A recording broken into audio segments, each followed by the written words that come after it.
What's up, everybody? It's Pikel with League of Items and the esportsdepartment.com. Today, I'm joined by John, aka the esports plug, to go over day one of Worlds. John, how's it going? How many of these games did you get to watch? I'm sure you watched everything. Yep, I watched all of them start to finish. Got up a little early, 5 a.m. where I was, and caught the games. But yeah, it was a great day of games. It set us up for what I think is going to be a really exciting tournament. And I think it gave us a couple spots where maybe we can kind of play against what happened today. So we'll talk about it. For sure. And it's funny because that's always one of my favorite things to do. I think people who watch like this, my channel in general, or like the Infinity Edge podcast, everybody knows I'm kind of a contrarian, and I like to go against the narratives, or at least pay attention to the narratives, because sometimes I think they're just completely empty. But especially in an event like this where there's probably millions of people watching it, the takes are just outrageous, and the stuff that you hear on the desk is just blows my mind. And it's like you can see in their mind they're like scrambling to change their opinions on stuff so fast, and I feel like that's where we get a pretty big edge, is like we're stubborn to a fault a lot of the time as people who have opinions on the game, where it's like, oh yeah, my team that I picked lost yesterday, if they played it again today I'd pick them again. And then people can just never push us into a corner. Yeah, it's I often like in a tournament like this, day one is like one of my least favorite days to play DFS or bet. I like watching day one. Yeah. But it's one of my least favorite days because there hasn't really been any narratives established yet that you can kind of think about and try to take advantage of. Once day one has happened, then you know how a lot of people are going to be feeling about a lot of these teams, and I feel like you can get a better gauge on ownerships, and you can get a better gauge on what people are going to want to avoid, and that helps you a lot with DFS, and it can change the betting odds too. For sure. Yep. So in this video, we're going to recap everything that happened in day one, and then we're also going to go over the matches for tomorrow and give some thoughts and picks from both a betting perspective and a DFS perspective. And I started saying this in a lot of my other videos where I'm not guaranteeing that I'm giving equal time to games. Some games I just don't give a shit about. It's going to be like, oh, well, this one's obvious, and then I'm just not going to give any more reasons. So the first game from today, we had the champions, Damwon Gaming Kia, against FPX. A lot of people were really high on FPX coming into this match, which isn't that surprising. The line was like Damwon plus 100, and FPX was like minus 120 or something like that. I was about to make a parlay with it. I had it in my sheet. I clicked place bet, and then it says, you can't do that. I'm like, why not? And they have a 17-year-old as a substitute, so I'm not allowed to bet money on Damwon Kia. But anybody who watched my video yesterday saw me like have a little bit of panic in my eyes when that all happened. I was pretty happy with that. Pretty happy with that outcome. Not surprised. There were people in my comments like pretty shocked when the original lines were posted, and I hope that's something that people pay more attention to moving forward. Is like not trusting their gut, but realizing that their gut says like this is off. Like I need to do something about this because this line is wrong. And I think we had that happen a couple times already. So in the first game, it was 18-2. Damwon was pretty convincing in how they won this match. It was a little slow in the beginning, and then Showmaker got a kill topside, and then everything just kind of went out of control. In the lead up to this, we talked about the individual lanes, and I thought that Canyon and Showmaker definitely have an advantage in the mid-jungle duo. Nuguri's thought of as having a big advantage in top lane, but Khan is not a pushover. Khan was thought of as one of the top players in the world a few years ago. And then in the bot lane, we have a bunch of overrated players, in my opinion, just because it's like, oh, that person got a kill. They must be super good at League of Legends, when that's just really not what happens. The Yuumi stuff was interesting.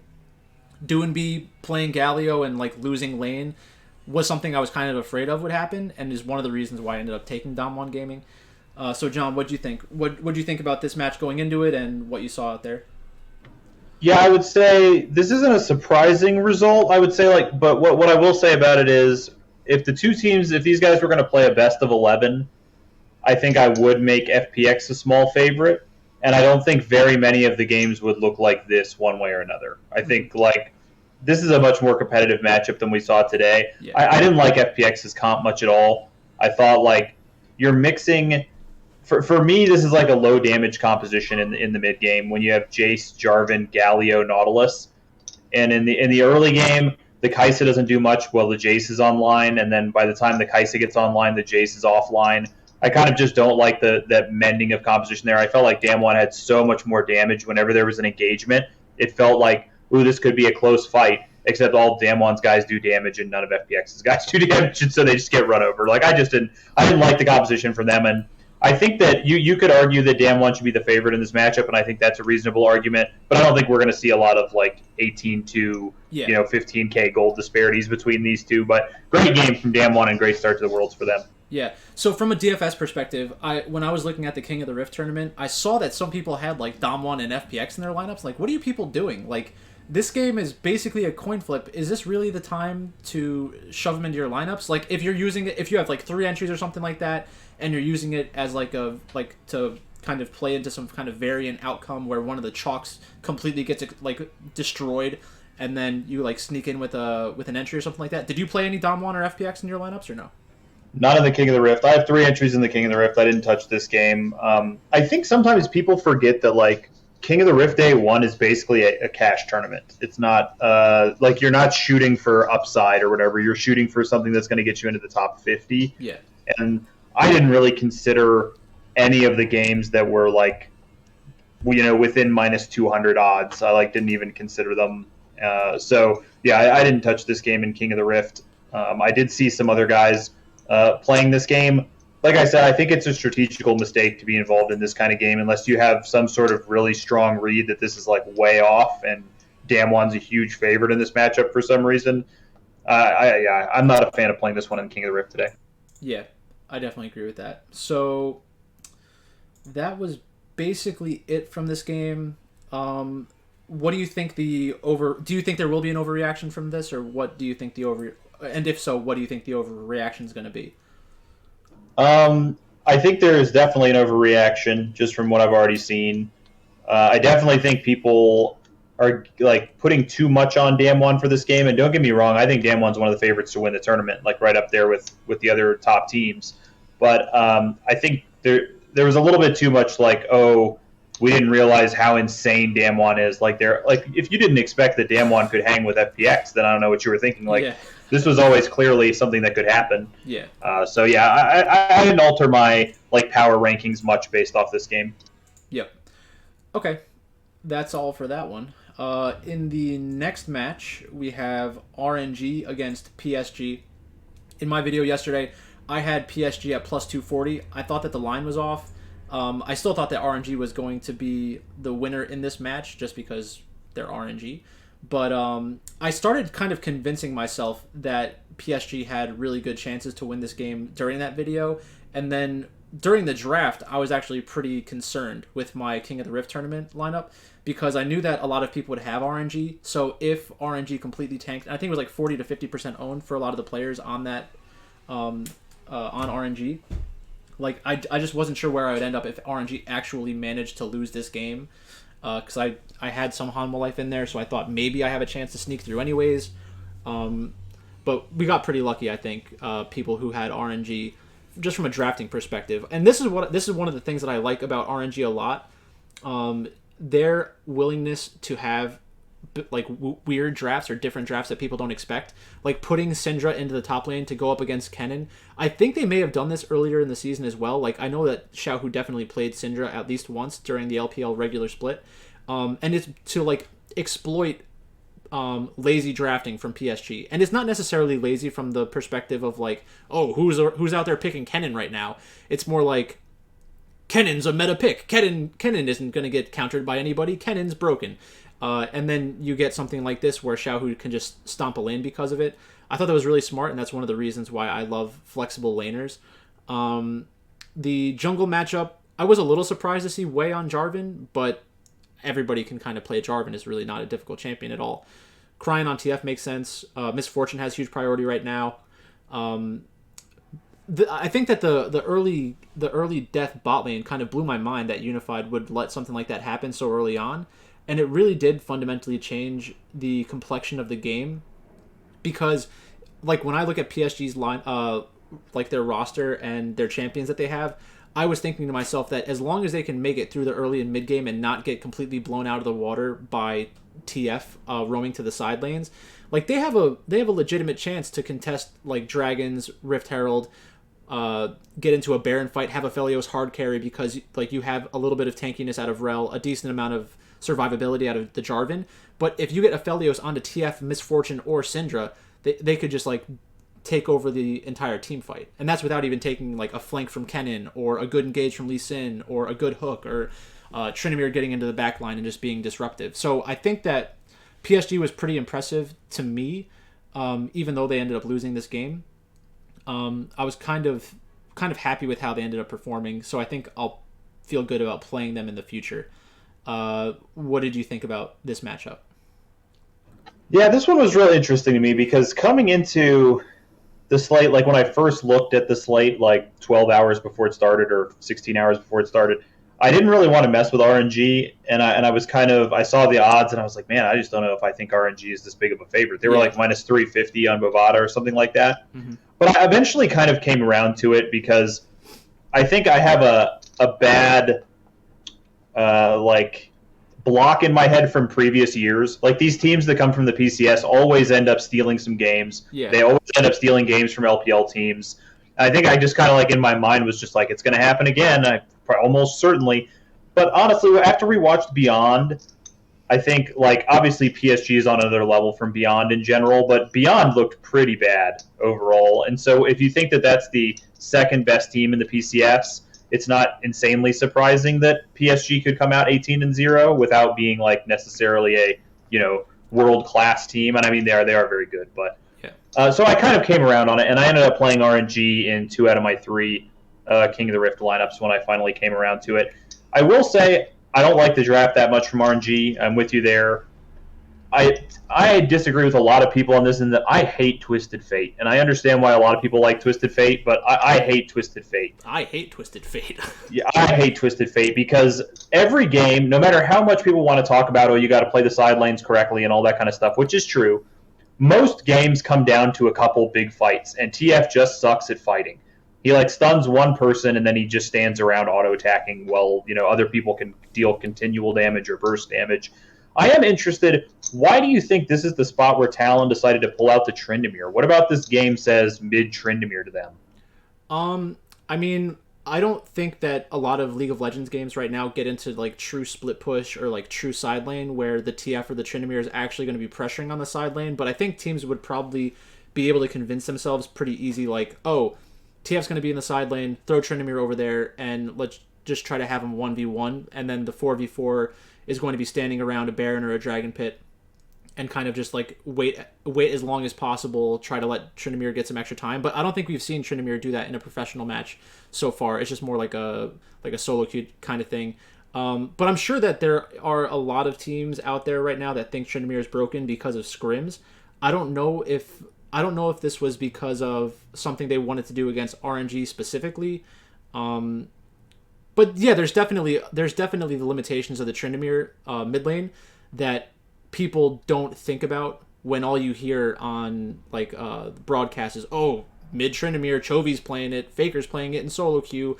It's gonna terrorize worlds. The reason why they do it in solo queue is because, first of all, it's fun. Second of all, you can carry the entire game in solo queue with a Tryndamere. It's much more difficult to do in an organized team fight situation. Yeah, but it's a good question. I'm not sure why this was the time for Tryndamere, especially in a team composition with Aphelios. Like, if your goal is to get unified onto Aphelios with the Thresh, you have Lee Sin who has some additional disengage. The Kennen can create a large area of threat around the Aphelios. Like, if everybody's diving in on them, just have Kennen stand on the Aphelios and you'll do a decent amount of damage. There's probably a better option for a mid laner here. Yeah, that was how I felt, was that, like, I don't think it would have made a difference the way that the game actually played out, because they were kind of already behind by the time Maple got his kills, and I never really felt like they were in it by the time that happened. Yeah. But if you put a normal control mage, preferably one with some defensive capability too, like an Orianna or somebody in this composition, I just feel like their team fighting is so good. up against top Syndra and TF. Yeah. Even though Royal has Jarvan Misfortune, which is obviously like a team fight combo, I just feel like Talon's team fighting is so much better if they just put a normal mid laner in here. Yeah. So I'm a little bit surprised they decided to go with this mid Tryndamere, but this game was kind of always under control for RNG. I felt like there was like a 2-minute window where PSG Talon got like 4 kills in one fight, and it looked like maybe they would come back, and then it just immediately went back to being an RNG game. Yeah, I think that what you said originally is really like the takeaway from RNG's draft is that it's a lot of burst damage. It's really not the best team fighting situation, so you kind of have to snowball early and then hope that the game is out of reach. But so like if something like the Tryndamere getting 4 kills happens, they can't do much with it because they were down like 4,000 or 5,000 gold. The one thing I did respect a lot about PSG Talon, and obviously it's important to remember that they don't know what the goal differential is in the game after that fight happens where he got 4 shutdowns or something like that. So they may have been able to convince themselves mentally, like, we're right back in this game. We get one more good team fight and like we could theoretically have a lead. So when they started fighting around their red buff, I think, and there was like Maple chasing down RNG and they picked up another kill, even though it didn't really turn into anything, that shows me that PSG Talon understands their win conditions and they're looking to like force the issue when they think that they're stronger. So even though it didn't really materialize into anything long term in this game, it's just a mentality and a play style that we can probably take advantage of in the future, where like we get some additional outs where it's not like we're losing the early game, let's just wait until we lose the late game. It's like they're willing to fight, and that's always nice to see. So did you have any other thoughts on this one, or do you want to go to the next game? No, RNG looks pretty good. Pretty happy with them. I think Talon's still going to be competitive, and RNG had a good showing for day one, I thought. It wasn't necessarily super clean. I think with the lead they had, they could have closed it a little cleaner, but they still look like a team that's going to be in competition to win the World Championship. So. Yep. Okay. Next game, Homolife against Fnatic. So in my video yesterday, I was already on Homolife. I have a bet on Homolife to win the group. I didn't expect Upset to not play in the tournament, and all that news came out after I already like made the video and everything. I wasn't going to remake a video just for that, but I had Homolife at minus 120. It was just a coin flip on Bet365. It was minus 120 to minus 120, and then right when that news cracked, it was like minus 275 to plus 200. So sorry Bet365, but I got it in good. Yeah, so Morgan, I don't think that Morgan is a great top laner, but the way that people talk about Morgan a lot of the times is like this kind of outcome is like brain melting to them. It's like, oh, how did he do this against Adam? It's like he's a Korean playing Kennen. Like this is always possible. Like it's not his go-to. Like I think he was playing Camille against Kennen like all of playoffs or whatever, right? So he's definitely very well versed in this matchup. Can play both sides of it. It's tough to take too much away from this because of the whole upset situation. I don't know. I almost feel like not really talking about the game, but it was good out of Willer. But this is the kind of thing that scares me because people see this match and they're like, oh my god, Homolife beat Fnatic 25-5. And then Willer looked amazing, and Chovy's a god, and Deft looked amazing on Aphelios. And it's just a huge overreaction, which just like eliminates a gigantic piece of the like contrarian aspect of Homolife that we would have been able to kind of utilize moving forward in the next couple of days. So it feels like we got kind of unlucky there. Going into this match, if they had upset, who were you on if they had upset? I was not going to bet this game if they had upset when it was sitting at split 120s, or I think it was minus 120, minus 110 on Bovada. I just wasn't going to bet this game. I wasn't sure which way it was going to go. I will say, with Fnatic, okay, so when it was first announced that Upset wasn't going to play, my initial reaction was like, I don't really think switching 80 carries is that important for most teams. Like, I think most of them can just switch 80 carries, and it's not a big deal. But this is one of the few teams at the World Championship where I actually think it makes a pretty big difference when I really think about it with this team. I think Upset is not only one of the best 80 carries in Europe, but also very aggressive and like a star player for this team, where Bean was like, for me, one of the worst players on Fnatic Rising. So he's like one of the worst players on the Academy team for me versus among the best players on the LEC team in Upset. Yeah. So actually, this is one of the few teams in the tournament. Like with a lot of teams, if you told me even Deft, who I'm a big fan of, if you told me Deft was out and he was getting replaced with a random other LCK AD carry, I would probably feel like HLE's chances to win didn't really change very much. And I feel like that with most teams in the tournament. But this one, I actually, when I thought about it, I was like, actually, this is one team that I think really gets hurt by that. So I didn't bet HLE when their odds skyrocketed because now they're negative 300 or whatever. But I did play HLE in 2 out of my 3 King of the Rift lineups after that news came out. I almost went all in on it, but I couldn't bear the thought of having my entire King of the Rift on the shoulders of Willer and Vista. So Yeah. we went with 2 out of 3. Yeah.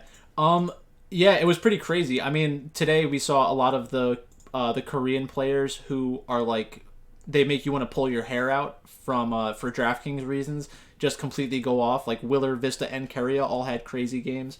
So that was pretty cool to see. The fact that they got to 25 kills was just hilarious. Like, a lot of these games, I really didn't expect to see many kills. Like Dom1 against FPX, I think that was on the higher end of kills for like a blowout that we would have seen from there, because both of them could theoretically like kind of strangle out the other team, and just take away their jungle, make them feel like they can't fight anymore. I guess Homalife kind of did do that, but then they also managed to kill them a million times at the same exact time. It's going to be interesting to see what happens with Fnatic. I don't know.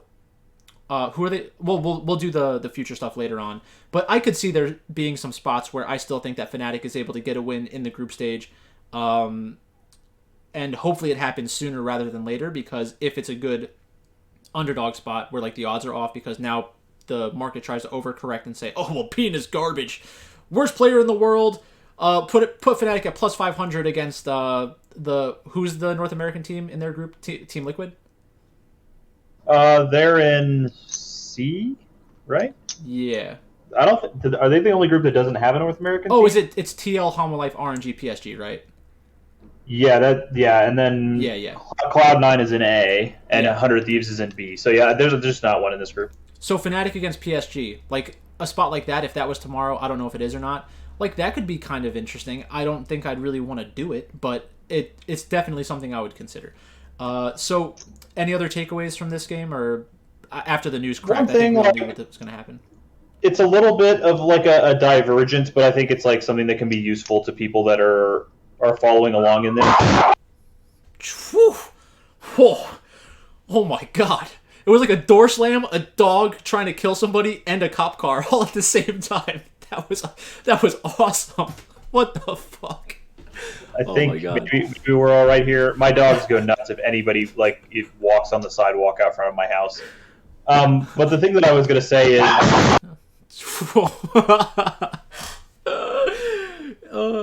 is your dog like attacking the door? It was my son coming home from school. I'm sorry. It's okay. Did you play HLE in the King of the Rift today? I played it in the King of the Rift, yeah. I had Chovy as my captain, and I had Willer in the jungle spot. And then I had a 4-stack from RNG and EDG as my team slot, I think. Okay, the only thing I was going to say is to like people that are listening to this who, if you didn't play HLE in cash games or King of the Rift today, I think it's just a mistake. Like, I think you just had to. I didn't play them in one lineup because I had them in 2 other lineups, and I just didn't want to go down with the ship if they lost. But I was just going to tell a little story. A lot of people notice that there's guys like Empire Maker who play like every single sport, and they play it all at a very high stakes. And people are like, man, how is this guy such a genius that he can play like every sport and he can play $5,000 heads ups in every sport? Mm-hmm. Literally, all those guys do is they just trust odds versus pricing. They just have models that just look at what this person's chance to be successful is and what their price is, and they figure out who the most optimal combination is. They don't have to know anything about the sport. Correct. In MMA, all the time, these guys literally they can just plug in the prices of all the fighters and the salary of all the odds of all the fighters, and it'll instantly give them the most optimal lineup. And when you have a team that's priced as an underdog that's minus 300, you have to be playing them in cash games. Like, I think if you played King of the Rift today and you didn't play Hanwha Life, it was just a mistake. Like, just have to play a team that's minus 300 and that cheap no matter what, or it's just a mistake. So I just wanted to go off and say that as like, I understand if you didn't play them before the upset news. Once that news comes out, when the books say they're minus 300, you should be playing them in cash every single time. Yeah, and the thing for people who play League of Legends DFS all the time, like, yes, I understand that there are a lot of LEC fans and Fnatic fans that are out there. But have you ever watched Fnatic lose a game? Like, it's going to probably be a little bit like this. I think you talk about that a decent amount on your solo stuff. Is like the deaths per loss is very important, because like while the team that's winning is going to determine the tempo of the game, the willingness to die for different objectives is going to determine the kill score. So, or at least contribute more to the kill score. So that's just and this was a matchup that popped off the charts when it comes to projection. Hanwha Life and Fnatic was off the charts, and then RNG and Talon was actually very high too. Yeah, but I think with that game, it was more that both those teams tend to play long games with high kill participation. So they're going to have like 10 team fights in that game a lot of the time. But yeah, HLE Fnatic was definitely a game to look to target. Yep. Okay, next up, we have Gen.G against LNG. This is another match that I was not allowed to bet because I live in New Jersey.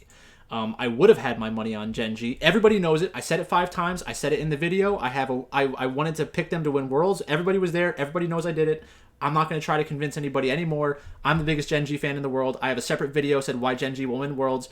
Just get it out of my system now because it's killing me that I can't actually bet on them on Bet365. So in this matchup, before the game even started, they were already talking about how Ale is like the best player in the world. And I was like, this is fantastic. This is exactly what I want to hear. The broadcasters are all in on this stupid little narrative. This means that I got it in good once again. So we had Ale against Rascal. I think people forget, like, Rascal plays against a bunch of really good top laners all the time. Like, this guy plays against Nuguri. He plays against Khan. Like, he's been playing against them for a long time. The Korean and Chinese servers are, like, intertwined. It's not like this guy's just playing random people in solo queue. Korea has more players in the World Championship than any other country. Do you think that is a mistake? These players are so good. The golden age of League of Legends and, like, the best group of players ever were the Korean group that like started coming out of the woodwork 2017, 2018, 2019 and like just brought the game kind of to the next level, or like hit their peak during that time. Because that's another thing that happened. I started doing research on this yesterday, and I was thinking to myself, Clid was definitely like really good when Tarzan was on Griffin. Like SKT was still like winning everything. Like I wonder how they played against each other. And it's like, oh, surprise, surprise. Clid and Tarzan have really good matches against one another. It was like Sejuani against Elise, so it's completely unrecognizable from the type of League of Legends we see nowadays. But in terms of talent, like these players are willing to pivot into different champions because they're good at the game. So much of it stays the same. Your champions will change and your role within a team will change, but your talent is really the biggest thing that I try to latch onto. So, you know, Xin Zhao against Lee Sin, you have a scaling advantage to Xin Zhao. Lee Sin obviously has the playmaking ability, which is great. BDD against Icon in the mid lane. I heard you talking about this the other day. You love Icon, but you're not an idiot. Like, BDD's a really good player. It's not like he has some kind of gigantic advantage in the mid lane. And then we have Ruler and Life against Light and Elwandi. Ruler, one of the best 80 carries of all time, against Light, who has potential, but, you know, doesn't necessarily play against a lot of the best 80 carries in the world. Because while the LPL is, like, fun to watch and the most competitive league, a lot of their 80 carries are just kind of like utility players. It's more about the junglers and the mid laners that make these gigantic differences in the early game and stuff. So this game kind of went how I thought it would. I thought it'd be a lower kill score game just because that's kind of LNG's MO as a winner and a loser in my mind. So I wasn't that surprised. I was a little afraid that Gen.G was on the utility 80 carry and LNG had the scaling advantage with like Gwen and Aphelios. But once the game kind of got into the 10-15 minute mark and Gen.G had a slight lead, I was pretty confident that they were going to be able to convert the position. Like, it was definitely sketchy for most of the game until they got that ace, but I didn't feel too afraid. What did you think about this one when you were watching it? Yeah, I came into yesterday saying like LNG was the book favorite going into this game, and I said I'm not touching LNG as the book favorite in this game. I really thought the mid lane was going to be heavily Gen.G favored. I think like I'm a huge Icon fan, but he's the worst player on LNG and routinely gets beaten up by mediocre mid laners in the LPL. So I thought BDD could definitely put a beating on him. The Ale narrative, this has to be short-term focused Ale narrative from the casters and stuff, because Ale has not had an awesome season. Like, he had a fine season. They also had this thing about Tarzan being the best jungler in the LPL that they said on the cast. Like, I don't know if anybody was saying Tarzan was the best jungler in the LPL this year, or even close. I think Tarzan's one of the best junglers in the world, but I don't think that he is head and shoulders above a lot of the junglers in the LPL. There are several junglers in the LPL who are like world caliber, elite junglers. Yeah, I mean, for me, I think Tarzan's maybe like in the top 5 somewhere, like in the lower end of the top 5. But like, I just thought I don't understand that narrative at all. And LNG was a bot lane focused team for a lot of this year, and Light has played very well this year, but they were a bot lane focused team, and they were acting like this was the Tarzan and Ale show, which is not what LNG ever was, at least to me. Mm-hmm. So yeah, I thought Genji was gonna like at least had a very good chance to win, like probably about 50%. And I was not surprised at all to see them come out and win. I do hope this kind of spoils LNG for some people, because LNG can still beat teams, and they looked pretty poor this game, but they can still beat teams, and I wouldn't mind getting them at some better odds later in the tournament. Yeah, for sure. It's like Genji, LNG, TL, Mad Lions, right? Genji, LNG, TL, Mad. Yep. Yeah. So, yeah, I definitely agree with your take there on like buying low on LNG if they are at a low point right now.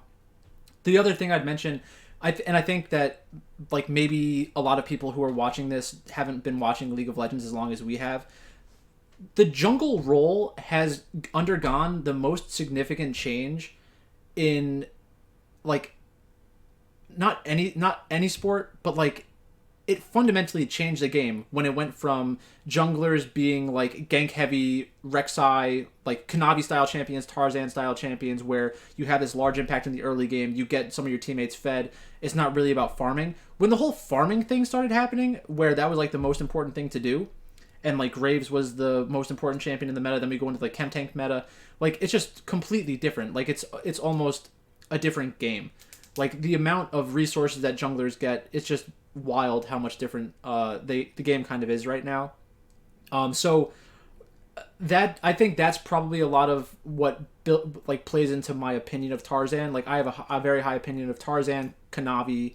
I have a higher opinion of Clid than a lot of people, because I remember from like 2018, 2019, these guys don't go from being some of the best players in the world to complete trash. It's just their playstyle doesn't fit as well nowadays. And I think we might end up going back to that type of League of Legends where we might see a resurgence in these kinds of players. But they're definitely not as good at like a lot of the carry stuff than some of these younger players, where this is the playstyle that they kind of have only known. But that's all I wanted to get off my chest for that one. Anything else, or move on to the next one? No, that one wasn't super exciting. I thought it could go either way, and I thought it probably wouldn't score very well, and that's pretty much how it went down. Yep. Next up, T1 against Detonation Focus Me. Detonation Focus Me, love them. Thank you for winning that future bet for the group stage. Cloud9 falling on their faces. It hurt my heart, but it helped my wallet, so that was fine. Kana with the first great maybe not great, but like first very good performance of Worlds. A lot of people know that Kana is one of the best top laners in the LCK and has this like huge upside. We don't really get to see him completely dominant all the time internationally, because T1 does change up their playstyle a little bit, but that really is the peak of Kana, and I knew that Kana against Eevee was going to be a bloodbath. Wunner against Steel. I think that these scorelines don't represent the ability of each player. Talon against Lilia, once the Talon gets ahead, he can one-shot Lilia every single time that he sees her. So this was like kind of an unfortunate matchup kind of situation. I definitely don't think that Steel is like a terrible player by any stretch. Faker against Arya, this is just a classic Faker on Azir game. And then in the bot lane, of course, Gumayusi on Jhin and Keria on Yumi, which is kind of funny. Like, this is why I hate Jhin, and this is why I hate like people who talk highly of Jhin players, is because like, yes, he's 106, he didn't die, his team won, they got 22 kills, everybody's happy. They picked Yumi because they were like, okay, well, if we put Yumi on Talon or Graves or Azir, we can 1v5 or 2v5 everybody, and the Jhin can just go stand over somewhere and use his ultimate. If that's all you're being asked to do, what is that champion? I just don't get. I hate it. But they did a good job in the landing phase. They got First Blood, I believe, which looked pretty stupid. If you're dead, focus me.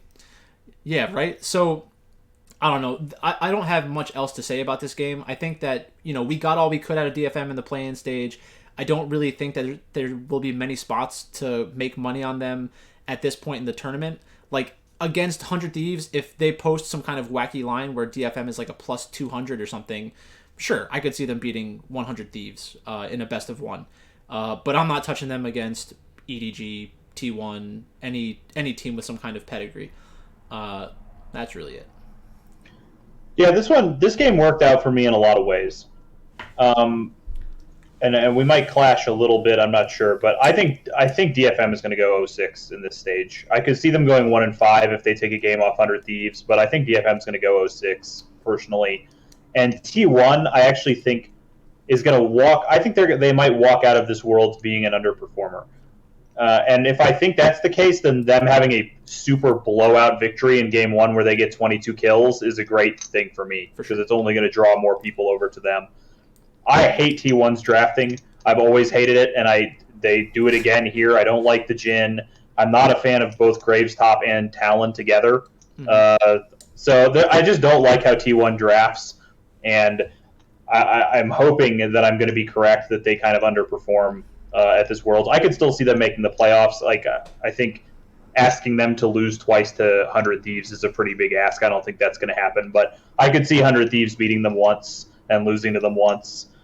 But this game, I will say, this is the one game that I told everyone on my thing not to play anybody from in DFS today, and it didn't quite work out. I mean, some of the players on T1, like Faker, wasn't exactly a great play. Gumayusi wasn't exactly a great play for their prices because they were super expensive. This game graded out to be pretty low blood, and even if the teams did win, T1's kill participation is like legendarily low historically. So not a great DFS spot for either one of these teams, but yeah, I expected T1 to blow them out. This was I said on my solo thing that T1 was the team I was most confident in today, but also I never even considered playing them because their prices were just absurd. So yeah, pretty much all according to plan for that game. Yeah. What I would say about T1, I completely agree with the drafting stuff. Like, I love T1. They're one of my favorite teams. But the way that they draft is like really difficult to get behind as somebody who watches and bets on League of Legends because you're asking your team to play the game on hard mode. You have very difficult to engage options or no options at all. We see that a decent amount from T1 where it's more lane focused and they're willing to take some kind of weird dragon fight where they're not really engaging, but you kind of trapped yourself in a dragon pit and we're just going to assume that happens in every single game, or like you're not strong enough to walk into us at Baron, so like you're basically engaging for us. Like the Teddy game always sticks out in my mind where it was like Teddy on Aphelios with Faker on Lulu, and they were down in Infernal Soul, and they still almost won the game just because they're so good at team fighting, even without like a bunch of team fighting tools. So definitely agree with T1. And if you're right, I mean, it's going to be a good group for them because you might be able to get some money in on them on DraftKings at some point, but at the end of the day, if they get into the next round and they have like a weird matchup where they're an unreasonable favorite against a team that matches up well with them, then you're going to get a really good line from that. So it's definitely something to watch out for. I get where your head's at. That's pretty much how I feel about it. Yep. So the next game is EDG against 100 Thieves. I don't hate 100 Thieves draft. It's kind of concerning they couldn't do more with it. Flandre on Graves against Aatrox. It's kind of whatever. Like, Graves is going to have a big pushing advantage in the early game. Aatrox, it's a very interesting champion, and he does keep getting buffs. Like, I'm not surprised that we're seeing it, and I think we will see more of it as the tournament goes on. I'm glad that they kind of gave Someday a champion that has the upside to carry the game, like if he gets out of control. But, they kind of just fell on their faces in this one. Like, there's not really much to say about the game. Like, they were just winning all over the map. Around like the 10-minute mark, 12-minute mark, and then it just like blew up out of control, right?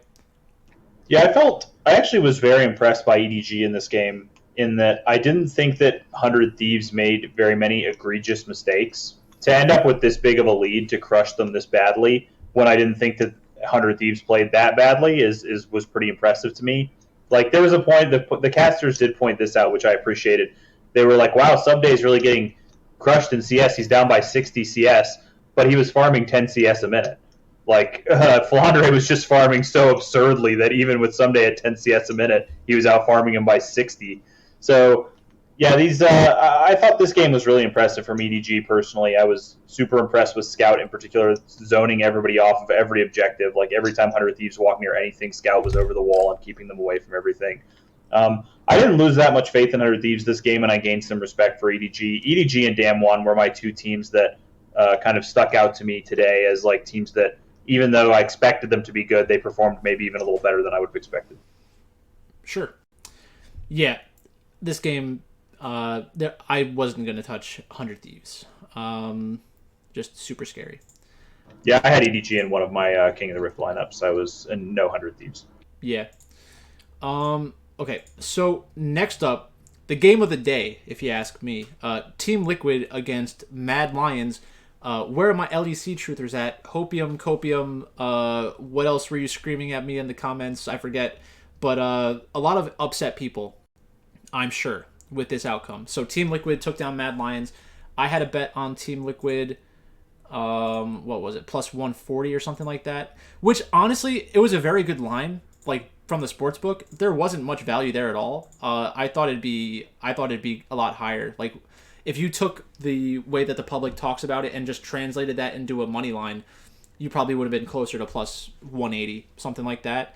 But let's go back to the draft. So Alfari, I did think that Alfari had the advantage against Armut, just from a talent perspective, but picking the Camille blind and then getting the Jax thrown into it, that could have been a big problem. It didn't end up being a problem, but that is the kind of thing that you might want to pay attention to moving forward, where Team Liquid's willing to take some risks in their draft, knowing that there are like counter champions or champions that can kind of limit the upside of a Camille. Santorin had a really good game on Xinjiao, just from a kill score perspective, against Elyoya on Jarvan. I think this is probably one of the worst mistakes that we saw today from a drafting perspective from Mad Lions. Not only are you putting who people say is one of like the best young junglers in Europe on an engaged champion, you're putting them on an engaged champion that doesn't even really have true carry upside, which is like what a lot of your team's supposed strength is about. So I think they just kind of tried to outsmart themselves by playing a different sort of team composition, which just really blew up in their face. If they got a lead, yeah, it could have looked really good. Like, you have the Aphelios, build up a little bit of an early game gold lead with the Jarvan, with TF going into the side lanes, and then just keep Camille in top lane with Jax and just hope nobody does anything up there. But it obviously didn't turn out that way. Jensen on LeBlanc against TF, Humanoids TF. This is the kind of thing that you hate, obviously. This is why you hate TF, which it's obvious. Like, you know who the TF players are, and the reason why they're TF players is because they're not like the mechanical geniuses that just completely dominate other people in lane. Like, Humanoid might have really good map awareness, can make all these plays with the jungler, play around their teammates, but there were a lot of people saying that Humanoid was like a top 10 player at Worlds, and that kind of just... It honestly made me laugh. Like, I know that there are people out there who know what they're talking about who probably have that kind of opinion, but just kind of mind-blowing to me. And then in the bot lane, we had Tactical and Core JJ against Carzzy and Kaiser. Yesterday, what I was focused on was Core JJ probably being the best player in the bot lane. I do think that Carzzy, Kaiser as a combination are better than Tactical and Core JJ, but we've seen Team Liquid play against teams at Worlds to a high level. So I wasn't surprised that they were able to hold their own and win this game. It is interesting, though, how they did the Ezreal against Aphelios, because that makes a lot more sense to me than like MF into Aphelios, because in that situation you're getting MF who will kind of get hard outscaled. The Ezreal at least has a lot of late game scaling and pumping out a lot of damage throughout the game. So it's like we got a late game versus late game in bot, which we don't really see as often. You often see like an earlier mid game AD carry against a late game AD carry. So this doesn't do much for me. Like, I know that there are probably people out there who are scrambling to adjust their opinions of both teams. This was always in the range of outcomes for me. I had a bet on Team Liquid. I actually had them in some DraftKings lineups with as like the 2-man stacks. So Alfari just didn't get there, obviously. But I was running out a bunch of double dog lineups because there were so many good dogs on this slate. But that was basically it for this game. Not much changes for me. I don't know if I'm going to be able to convince myself to get in on Mad Lions against Gen G or LNG unless the lines are just completely insane. So that's basically it for me. I wasn't looking for a chance to bet them, and I don't know if I'll be able to find one anyways. So there's a couple things in this game. This game had a couple things for me. Number one, I just like Ezreal, man. Every time I see Ezreal, I just like Ezreal. There's like so few situations where he's a bad pick, and it seems like his late game damage is on par with most other champions. I mean, he can't like just stand there and 1v1 a lot of like these Aphelios type champions, but his damage is on par if you're playing him right. So I just really like Ezreal. I thought Team Liquid played this game very well, but most of what I'm going to talk about is Mad Lions related because there's a few things I really did not like about Mad Lions here. Number one, they picked TF, and obviously we talked about that before, but especially for Mad Lions, whose MO in the LEC was we might get behind a little bit early, but our team fighting is just going to be awesome. And we're just going to outplay you around a Dragon or outplay you around a Baron. Like, that was what they did the whole season. They got behind by 5k gold and then came back and won games over and over. It's never going to happen with TF. He's not a champion that's going to help you outplay a team fight later in the game. So I hate them being on that champion.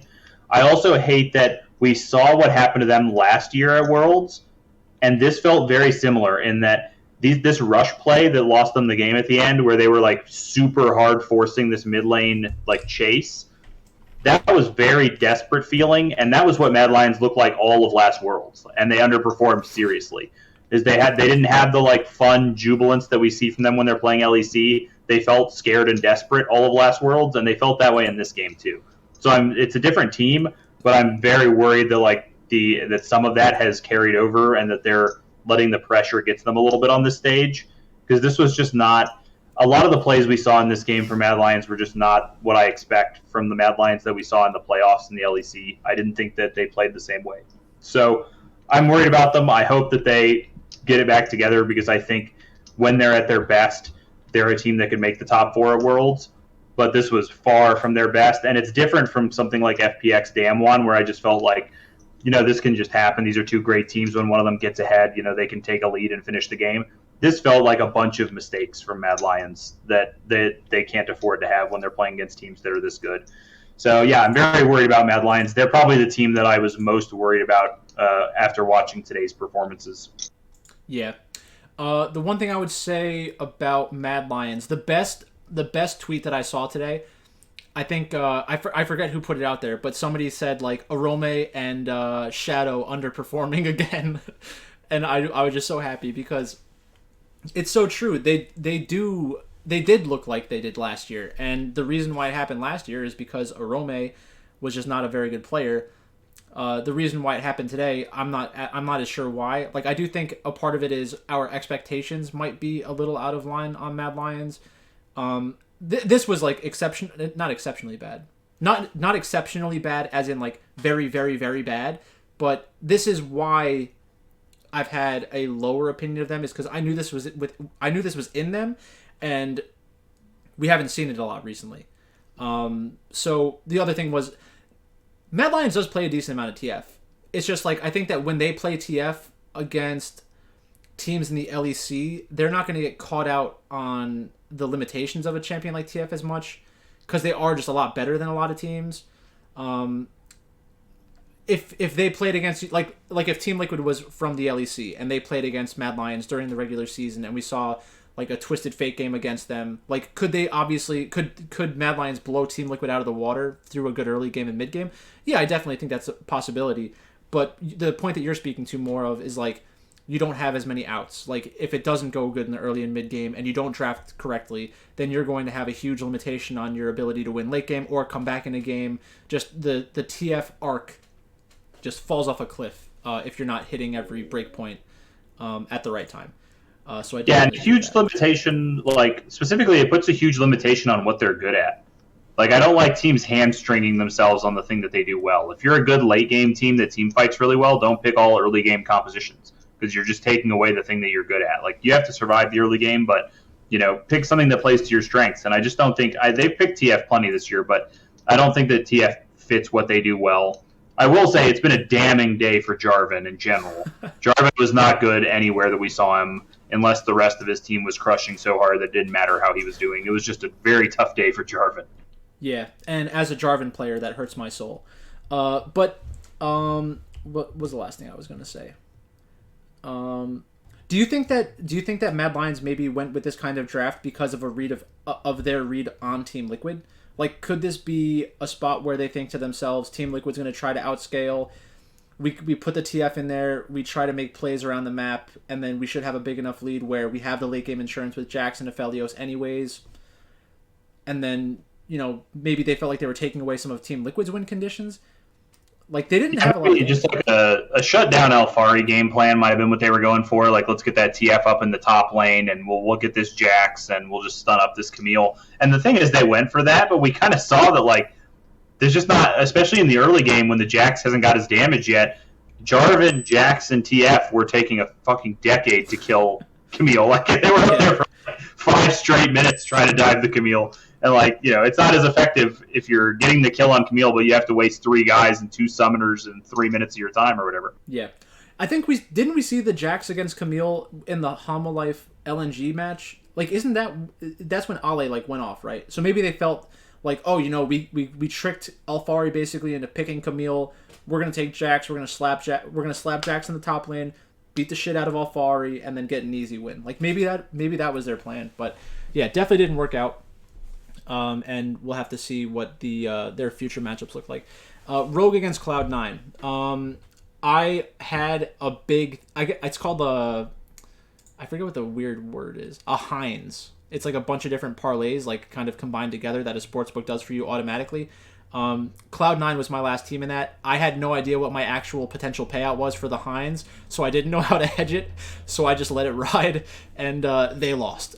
So I ended up losing a little bit of money on that, but nothing crazy. That's one of the nice things about that type of bet is that you're probably going to get some of it back as long as you win a couple of those games.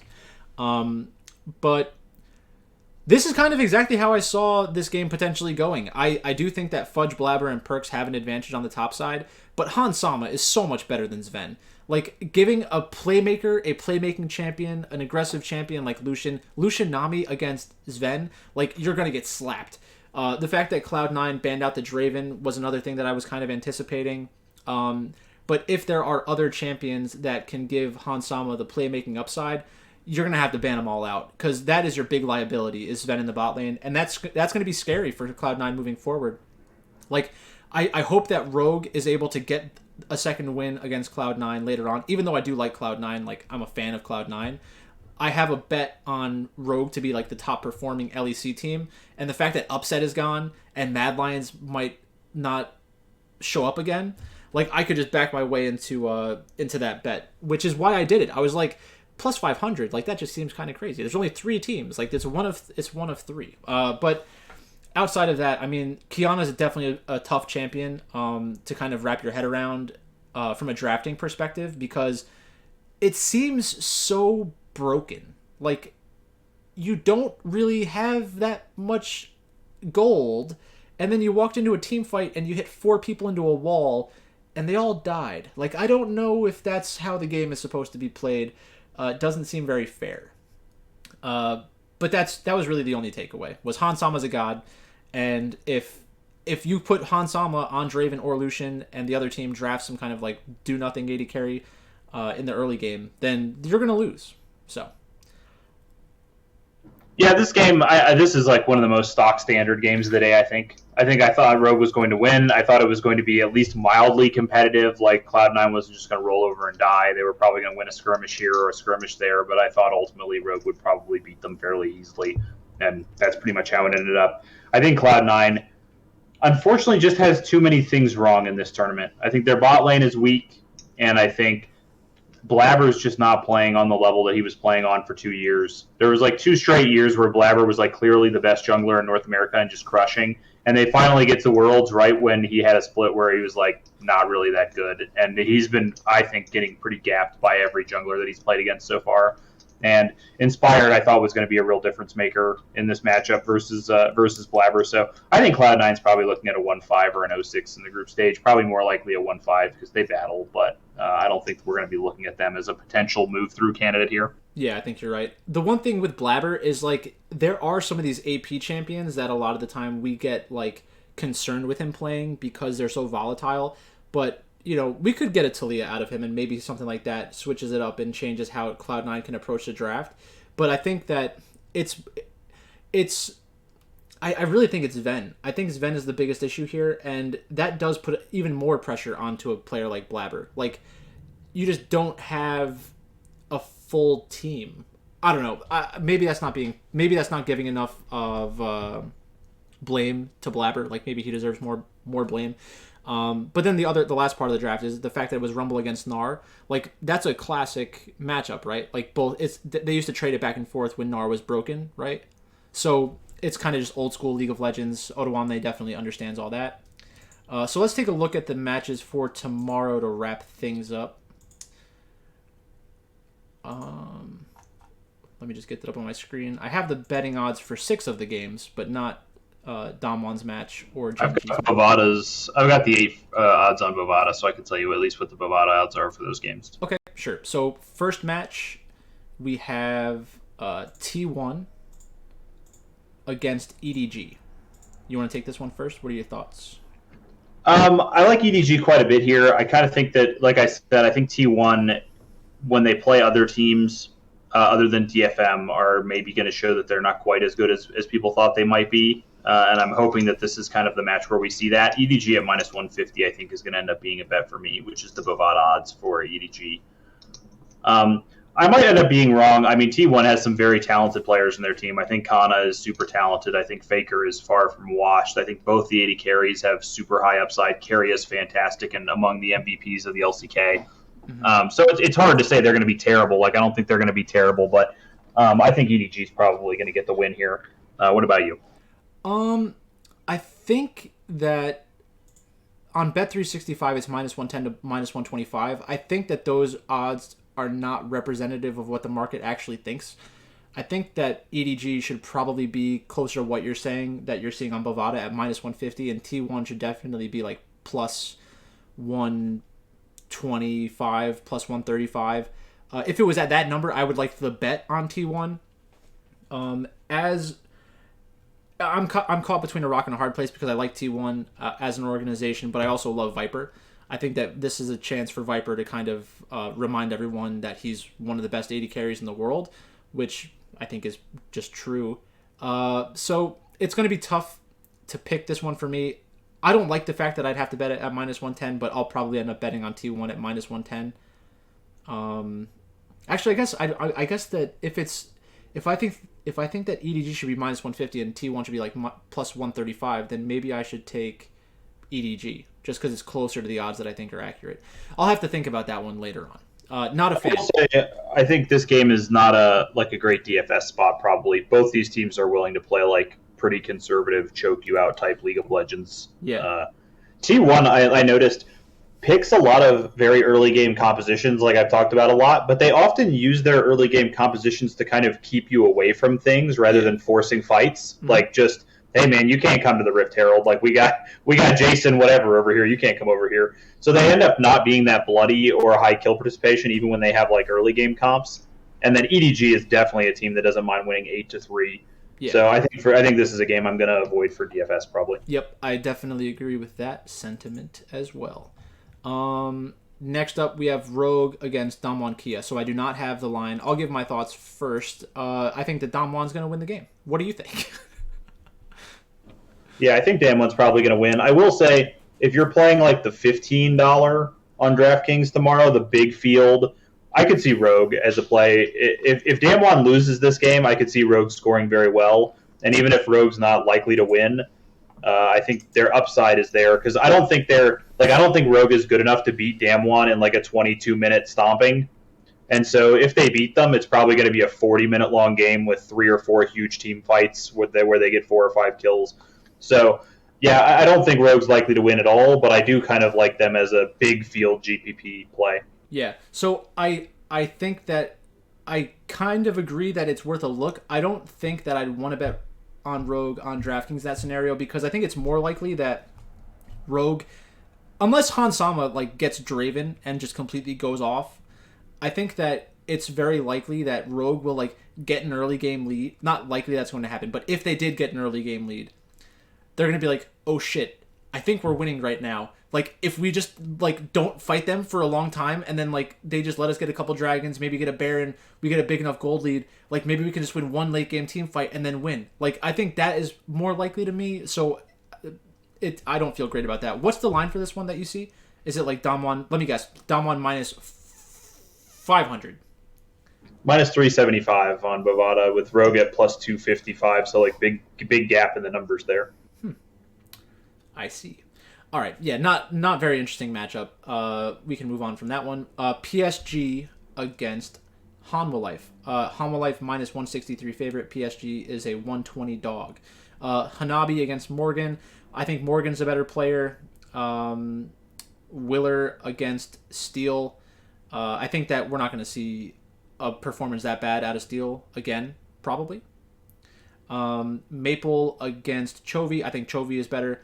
And then in the bot lane, not really sure what we're going to see out of Unified. I don't think that Deft and Vista are as likely to get like a level 1 kill against Unified and punish them that early. I think they'll probably take it slow, maybe put Deft back onto Ezreal and try to win the game that way.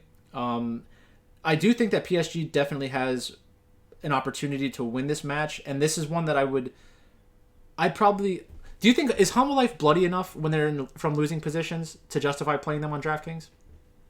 Yeah, they were like the bloodiest team in the LCK, basically. They fight all the time, so I could see them being playable here. PSG, I don't think, is a super bloody team overall, so it may not be the best matchup for them, but I could see this being a decently scoring game. Yeah, because it's definitely going to be low scoring after them losing so bad and Hanwha Life putting together a win, even though it was against Fnatic without upset.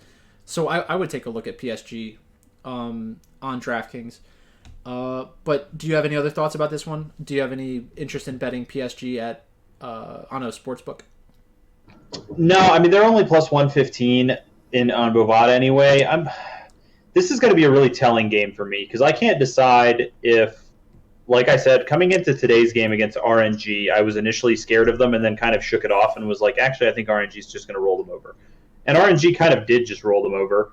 And so now my feeling coming into this match is kind of like, is the PCS just not that good? Like in the past, the PCS has always had one strong representative that stole games. Is this just going to be a year where, like, even though they dominated the PCS just isn't good, and so maybe Talon just isn't like up to par with these teams? I don't know.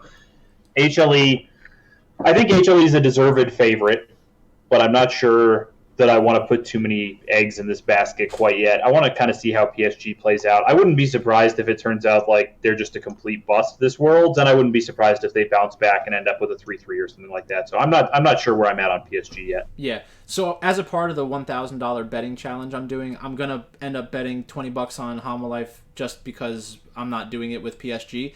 But with that being said, I think that I will probably be able to convince myself to get some PSG talent lineups in on the big tournaments on DraftKings, just because if I'm gonna put any money on them, I want the chance to win like 10 grand, 15 grand, 20 grand. Like it needs to be the right pot odds for me on that. Next up, we have RNG against Fnatic, right?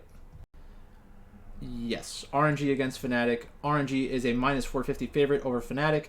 I don't think that Fnatic is going to look like a plus 300 dog in every single match. I think that this is the first game is probably like them getting shell shocked with not having upset there. I think they'll kind of pull it all together, but I don't expect them to win the game.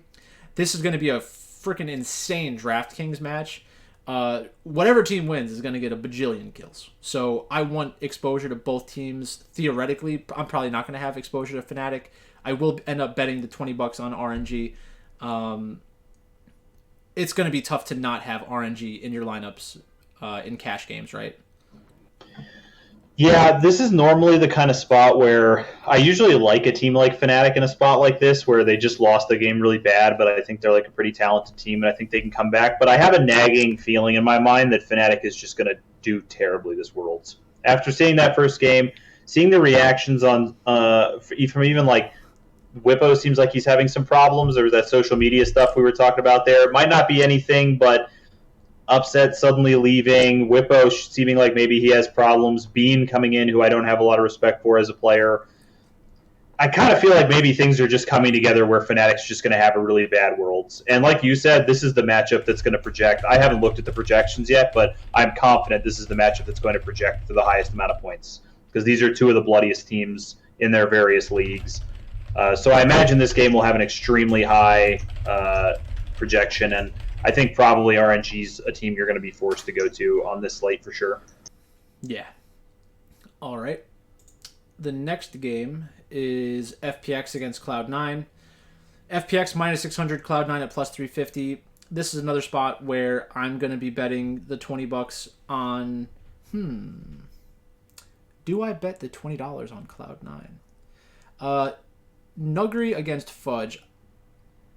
I do think that Nuguri is a better player. But if they get a draft where FPX is like, you know what, we need to go back to the basics, throw Nuguri on Kennen, and then we'll think about everything else. Maybe there's some kind of pocket pick that Fudge has ready for the Kennen. Like, he could play the Camille against it. He could play Gangplank. I think there's some other champions that do well in that matchup.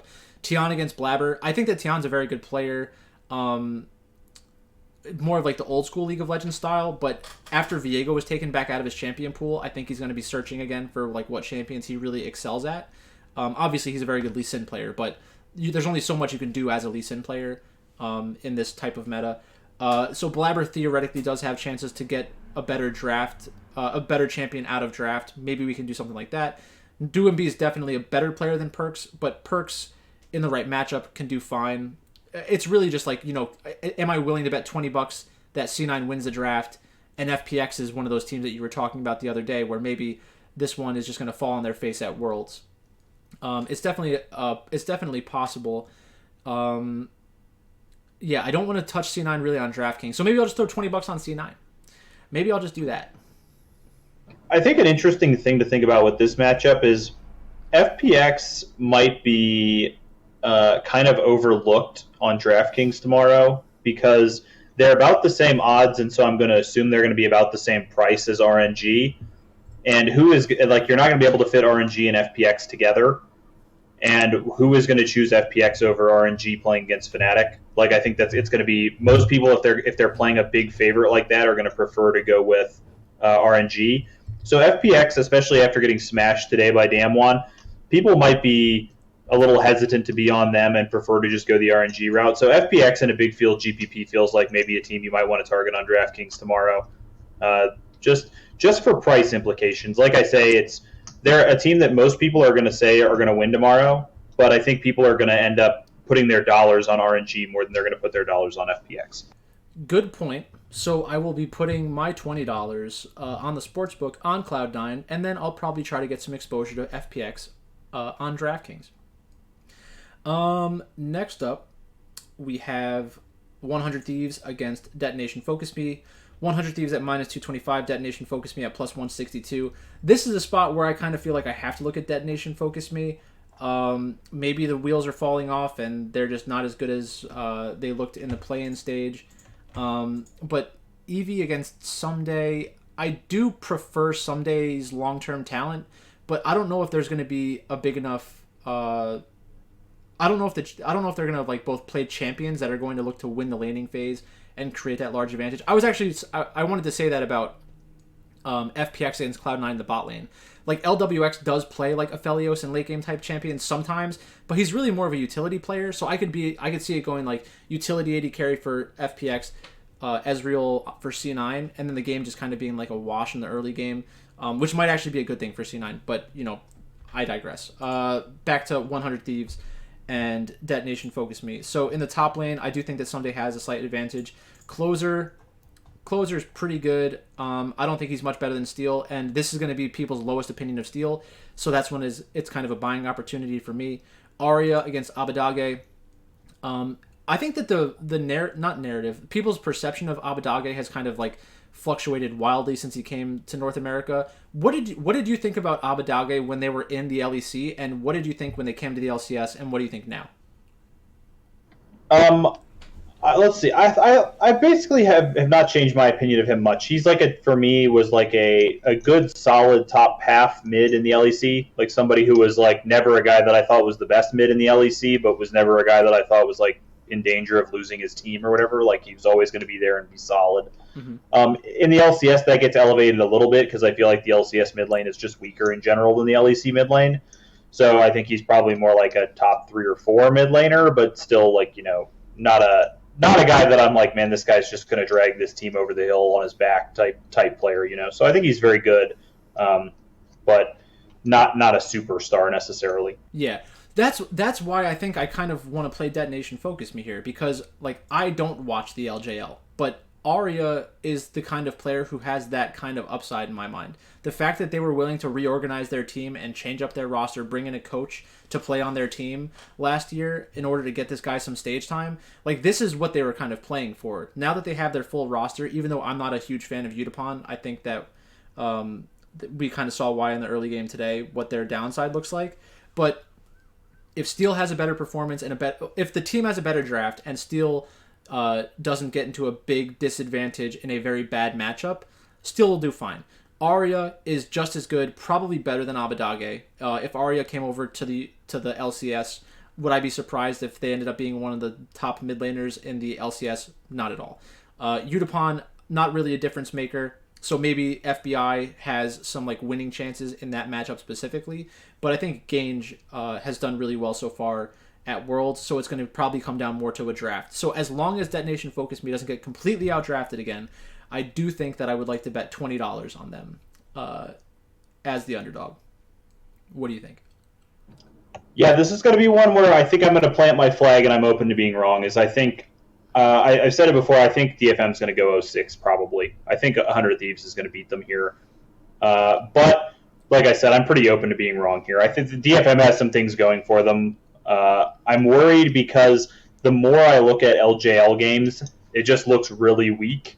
And then in the play-ins, they beat C9, who I'm not impressed with this tournament so far at all. Like, just generally not impressed with them. And other than that, they didn't really have any quality wins. Yeah. And so I'm worried that like the level of competition for DFM just hasn't been there. And once they start playing some better teams, they're going to struggle. And so I'm going to plant my flag on 100 Thieves, but I'm not going to be blown away if I'm wrong. Yeah. The real question though is 100 Thieves a better team? That's the question we need to be asking ourselves. And I think that this is a spot where the plus 163, the plus 162 is really what I'm betting on more than the team itself. I just don't think that they're that far apart. Like even if it's like a 60-40, like I'm still getting in okay. So that's where I'm at on this one. My thing with 100 Thieves, I'll just say real quick, in comparison to like Cloud9, because I think they're like a good NA comparison, is one of the strengths of 100 Thieves for me is that they just don't have a weakness. They're not going to like overpower anyone at this tournament at any particular position. Like FBI in the LCS will overpower people. He's just better than a lot of the other 80 carries. At this tournament, he's not better than most of the other 80 carries, but I don't think they have a position where you can like take advantage of them. Where Cloud9, I think the bot lane is very easy to take advantage of. For Team Liquid, I think tactical is still a problem personally. I think that you can take advantage of tactical if you can get Core JJ out of the way. And 100 Thieves, for me, the reason that I picked them to win the LCS in summer was just I think that there's no position where you can really crush them. I think all their players hold up well against the best players in the world. They're not going to crush anybody, but they're going to hold up well, and so that's what I'm hoping for from them. Yeah, I think that's an interesting thing to talk about because what John and I assume when we're talking about stuff like that is that the draft is okay, is good enough. That's what you need. That's what people need to realize is like it's not just the talent of the players is good enough.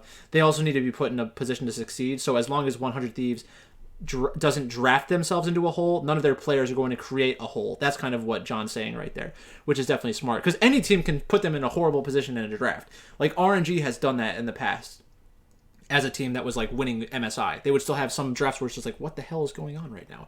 And they just can't play the game. So that's definitely it's definitely a good thing to remember is like a player like Orome from last year. Not only was he not as good as every other top laner, the team had to draft a specific way to try to make it work, and then they couldn't even make that work. So that's really where it's like you get a double whammy. It's like the player's not good enough, forces us to do shit in draft, the draft ends up going to shit, and then we just get dominated in the game. That's the worst case scenario, and those are the real problem players.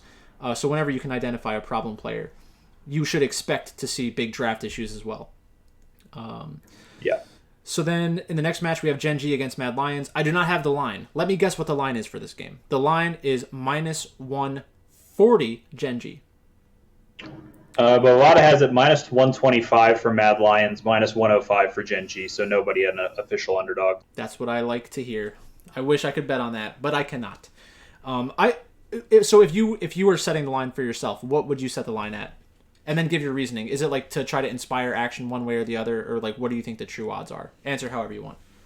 I think it's somewhere in the middle of where you and the book are at. I think if I was going to set the line, if I was trying to be fair, I think I would set the line at Gen G minus 125, Mad Lions plus 125. Because not putting juice in there for my theoretical book. I think Gen G should be like a slight favorite, especially with what we saw from Mad Lions today. And being worried about the skittishness that we saw from them last Worlds. I think definitely Gen G should be the favorite, but I don't think anybody's a big favorite. The non-juice book. There will be a non-juice book out there one of these days, and it's gonna fucking get crushed, probably. It would be great for something like that to exist, but I mean, it'd be pretty insane. So Rascal against Armut. I prefer the Rascal side, not by a lot. I think that Armut isn't gonna get dominated in lane, just kind of like what we were saying about the 100 Thieves players. Clid against Elyoya. I'm definitely on the Clid side of that. I think that there are a lot of people out there who think Elyoya is a better jungler than Clid. Not much else to say about that. What do you think about that? They're stylistically very different, so there could be a lot of different drafts that benefit Elyoya more than Clid. I just think from like a pure talent perspective, I just don't see Elyoya being better. But, I'm willing to hear your side of things if you disagree. I think this is very dependent on what types of champions are in the metagame. You kind of mentioned it before, but I think Elyoya is a Graves player. Yeah, like that's the metagame that you want them. That's the meta that you want him in. That's where he's going to be at his best. Like you said earlier as well, if they're going to put him on Jarvan every game, I don't think it's the best use of like the strategy that they have and the talent that they have on the team. I think Gen G just has more ways to win this game for me. Especially if Mad Lions is going to be messing up some of the things that were their trademarks during the regular season. So we'll have to just see how it goes. Yeah, and BDD against Humanoid, I'm on the BDD side as well.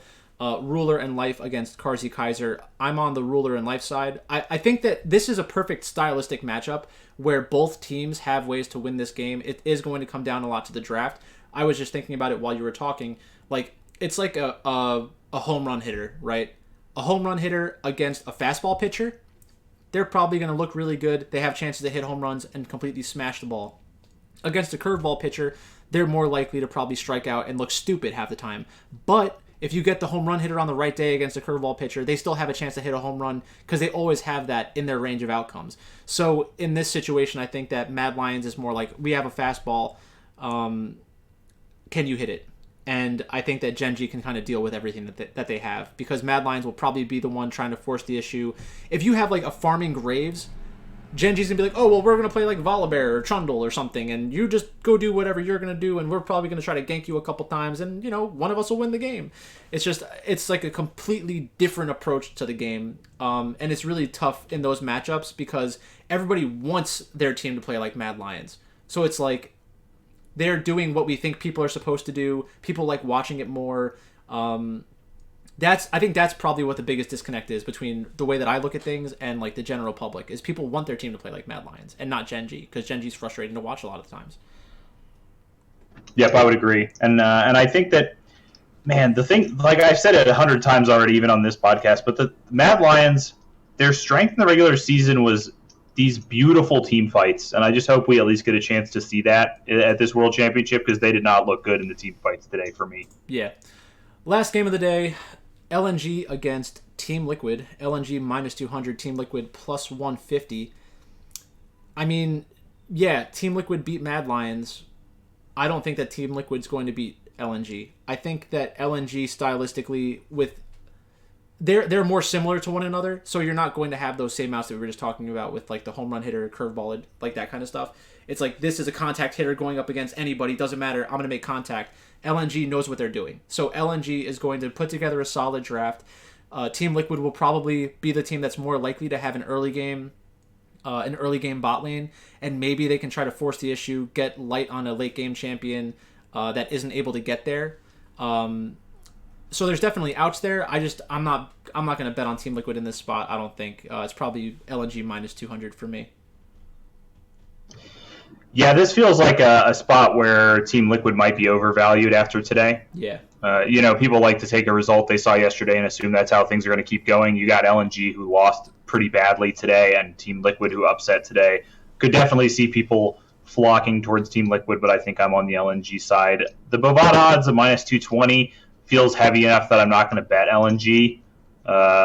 But the 165 on the TL side is not good enough for me either. The juice gap there is just big enough that I'm just not going to touch either side, I think. But it's a game that I'm not super excited about from a DFS perspective either, so probably just a game I'm just going to watch as a fan. Yeah. The fact that I need to bet $20 on this game for the challenge is going to make me probably throw it on to LNG, just because I have to have something out there.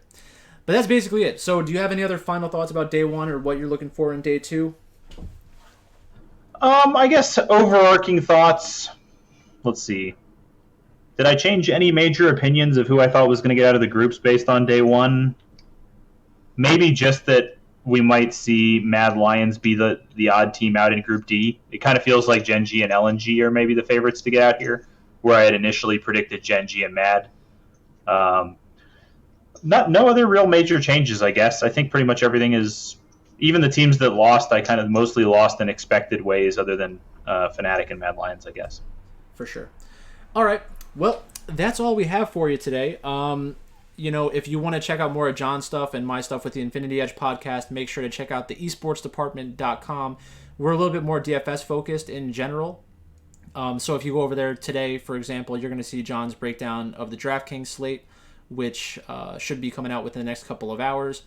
If you like the betting content, make sure to like, comment, and subscribe here. If you think that LEC is going to make a comeback, you can say something in the comments, and then I'll make fun of you tomorrow when they continue to lose all their games.